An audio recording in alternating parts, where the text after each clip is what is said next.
What up, family, and welcome back to the channel. So, Swerve have went on the DJ Vlad podcast show, and it is having a ripple effect, a major ripple effect in the black wrestling universe. And I know I've been treated fair for the last 20 years. That's not what happened when Vince said the N-word in front of you. That's not being treated fair, in my opinion. And to that statement, it's not even what I'm saying. I'm saying what people are saying. I'm saying what your audience is saying. So it's not just me just talking out of my ass out of nowhere. It's what your audience has been complaining about for the better part of like 2-3 years from not seeing black talent even getting single matches on PLEs and stuff like that. It's not. There's some problems he's having with his former tag team partner Top Dollar, and as of recently, we've seen Booker T even snap back at Swerve Strickland for some of the comments that he made on his DJ Vlad interview. Swerve had went on the interview and had made some remarks about when Vince McMahon had said the N-word basically in front of him on a segment on Monday Night Raw, I believe, to Booker T's rebuttal on that on his Hall of Fame podcast. Let's take a look at what he had to say. There you go. Yeah, that's the clip. So he was referring to a time on the show where there was some questions about Swerve Strickland, and did AEW overpay for him? WWE thought they paid him over market value, and Swerve, I think, was on the Breakfast Club and was discussing his WWE run and lack thereof, and I believe you said something regarding I'm trying to figure out what he's talking about. I'm black, so I'm just trying to understand if something happened to him personally.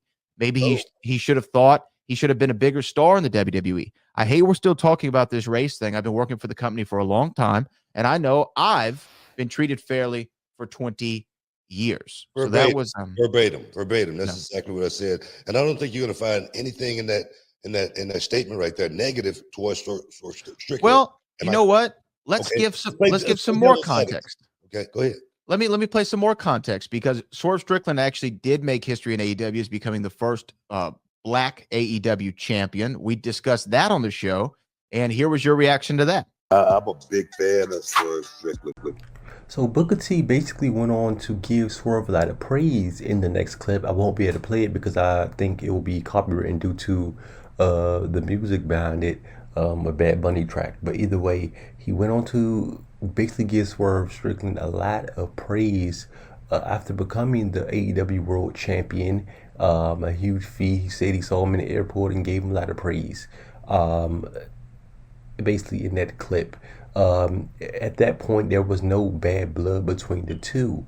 But up to this point, it looks like there is, due to Swerve going on DJ Vlad, and DJ Vlad basically using him for clickbait and to go against his own people. First, I opened doors. I broke down barriers for people like Swerve Strickland. Swerve Strickland perhaps would not even be here if it wasn't for me. I have to apologize for nothing that I've done in this business, because I've gone out there and literally represented in the ring, out of the ring, from day one all the way to this day in 2025. Okay, you speak on Vince McMahon and him saying the N-word. You want me to be angry black man in the company. You want me to not open doors and make spaces for people like you. That's what you want me to do. Swerve Strickland, I hope you're never going to be in the movies. I hope you're never going to be on a movie set, because you might hear somebody say the N-word. And if you got a problem with it, they're going to tell your ass to get the hell out of here, because this is a movie, all right? And I'm upset. I'm upset because, more importantly, I'm disappointed at Swerve Strickland, because what I told him, and I'll repeat it, just like I repeated it to him, you got played. You got played, bro. You got played.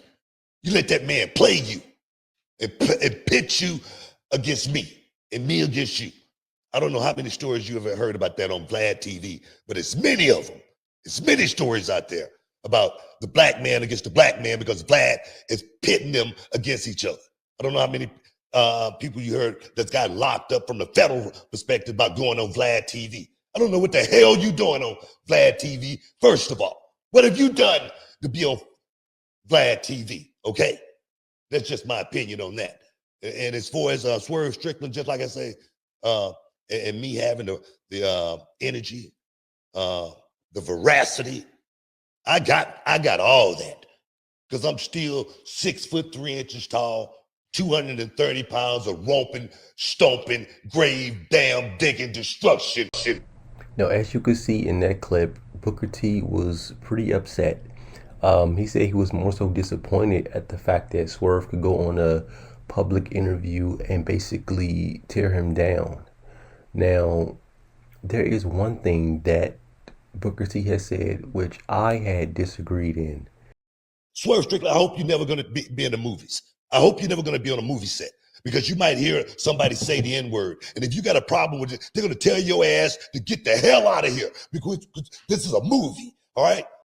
And so I had went on the channel and made a comment, and I'm pretty sure Booker T doesn't, control the account and doesn't respond back. So I only can assume that it was his co-host, Brad Gilmore, who made this response. So as you can see, Brad Gilmore felt that wrestling and movies basically are the same because they have writers and actors and scripts. I totally disagree with that.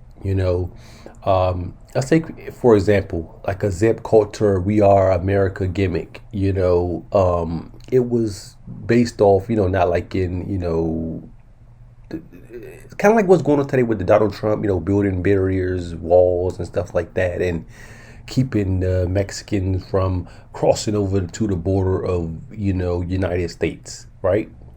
In a movie, it will be a character and it will be totally fictional, and it will be, you can say anything, like how it roots, due to it being back in slavery time, you have to be authentic to that time, and you will have to use the words and everything that they used back then. In wrestling can literally exist without ever saying the N-word. Like we can wrestling can exist for millions and millions of years, and we don't have to ever say that word because it's fictional. It's fictional characters. It's just like fictional realm, but it's also based in reality. You know what I mean? Like it's live action.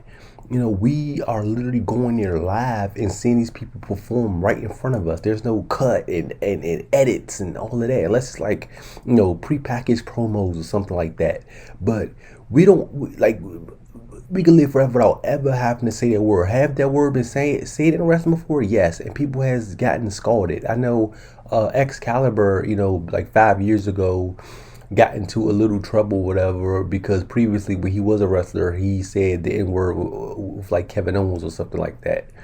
And that was just like, come on, you don't have to say that. Even if you're playing a character that's based on like a prejudiced character or something like that, you don't have to say that word. Zeb Coulter and Jack Swagger and those guys never called any Spanish wrestler a spick or something like that, because like you don't have to say it, because wrestling is more so based off of realism, even though there is a lot of fantasy in it. You know what I mean? Just like with the Ted DiBiase thing, Ted DiBiase had Virgil, and there was like, undertones of like Virgil being his, butler or being his, handler or whatever the case may be. But he never said the N-word. He never used like overtones of racism. You know what I mean? And we know the history, at least I know the history of professional wrestling, and it was, it's carny and it has a lot of racial, racism, especially like back then. And I feel like there's a lot of people who's holding on to that even in today's age, and it's like that part needs to die, because the black community, hip hop community has definitely been, intertwined with wrestling for a very long time. And there's a lot of black people who love wrestling, who grew up on wrestling. Me personally, growing up in, a less fortunate area or less fortunate circumstances, grew up on wrestling on, like not having cable and stuff like that, and being able to watch SmackDown and stuff like that was a huge part of my childhood. That's just adding a little bit of me into this conversation. But the thing about Vince saying the N word, it was like totally uncalled for. Like nothing was funny about it, and it was just like weird. If you go back and watch the segment, it was just so weird. Like why did he say it? And then out of all people, he said it to John Cena. You know what I mean? Like that, it was just so weird, man. And Vince definitely had a lot of like weird stuff with him. We heard stuff about the incest storyline he wanted to do, and for all the good, things that Vince done for the rest of the industry, he has also done a lot of weird, like just BS, honestly. Um, but yeah, it's like just to get back onto the Brad Gilmore conversation, it's not the same. There are similarities in movies and wrestling, like I said, playing characters and the storylines and the scripts and stuff like that. But also, you had guys that go out there on a whim and don't run off a script. Same thing with a movie. You might have ad libs and stuff like that in movies and also in wrestling. But it's the same. It's similar. It's similar, but it's not the same. You know what I mean? And there's no place for racism in wrestling, man. I mean, I guess you could argue there's a place for it in movies and stuff, especially if you're going back in time. With a lot of these studios creating these movies based on like slavery times, and honestly, a lot of black people and myself are tired of seeing the slavery movies. We know what it was, and we're really trying to. What about the success of black people? What about those stories? What about the kings and queens that, what about those eras? But yeah, only time is when you're telling those stories. Other than that, it's like in wrestling, we don't have to go back and keep harping on slavery and stuff. And in wrestling, we can create and do whatever you want. You can have uh, a Spanish man playing Arabic, or you can have Yokozuna, a Samoan guy playing a Chinese guy. You know what I'm saying? Like, come on now. In the movie, we seen it. We seen they have white people playing Egyptian, Africans and stuff like that. But and then that's where the confusion and the outrage comes in, because you're telling a historical story, but you're being historically inaccurate. In wrestling, you can do that because it's like it's that fantasy in it. You know what I mean? And it's you're creating whatever you want. It's like this blank canvas, and you're able to do these things. And yeah, so like I said, it's similar, but it's not the same.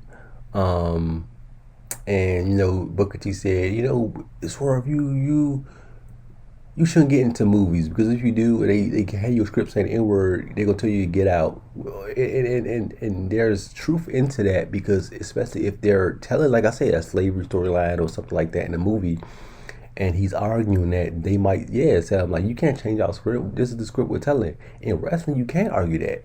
If you have this white man about to call you an N-word, you could be like, no, we're not doing it. We can change the script. You know what I'm saying? Like, there's room for that in wrestling. You know what I mean? Depending on what company you're in. Like, if it's Vince, then probably not. But like, currently with Triple H under him over there in AEW, Tony Khan over there, they'll get huge backlash saying the N-word on TV in today's climate. You know what I mean? Like, I don't see how there was a lot of backlash when it happened with Vince.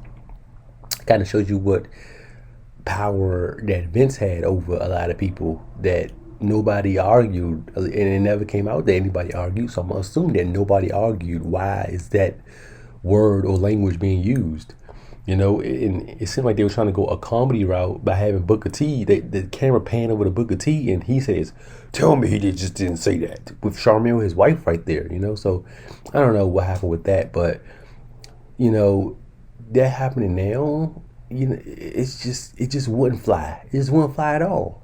And like I said, man, it's no place for that in wrestling today. We can tell any story we want to tell. Why is we still telling old, antiquated storylines like that? Why is we still positioning black people, like the whole Mark Henry silverback stuff. That would not work today. Any character in wrestling on screen doing blackface would not work. It would not work. You know, especially in a professional wrestling company like AEW, when they're doing wrestling so kooky and quirky, weird, stupid characters like that wouldn't work at all over in AEW. Maybe WWE can try to squeeze some weird stuff like that, but I don't even think they would do that. And to just close this out with what's going on in WWE, I do think they need more black representation on the main roster. You know, in NXT, they're doing a fine job with the Javon Evans and the Trick Williams and such. But on the main roster, they got to do better, right? They're seemingly making Carmelo Hayes a comedian character, comedy character. He's a jobber. He's losing a lot. And he has talent, man. He does have talent. Interesting to see what happens between him and The Miz. Seems like they're making him a tag team. And if he's going to go under The Miz, wing. We know The Miz is a great character, right? People could argue his in-ring ability, but we never could argue his mic skills and his presentation as far as being an entertainer. And if he can take Carmelo Hayes under his wing and make him a better entertainer, because Carmelo Hayes has it in ring wise, if he can, just tune up his entertainer work and his, character work, then I feel like he has a place in the future. The Street Profits is tag champs now, right? So they're on the right path, and great for them, awesome, right? Maybe Triple H paid attention to social media and saw the bad comments about black representation on the main roster and decided to push the Street Profits out, them not having no position on the main roster for a while. And it's just interesting. Got the Jade Cargills, Bianca's always on top, Naomi, her heel turn. So we're starting to see it. We're starting to see a better representation on the main roster for black talent. And yeah, man, it's not about black, white, nothing like that in wrestling. It's about talent. And black wrestlers definitely have that.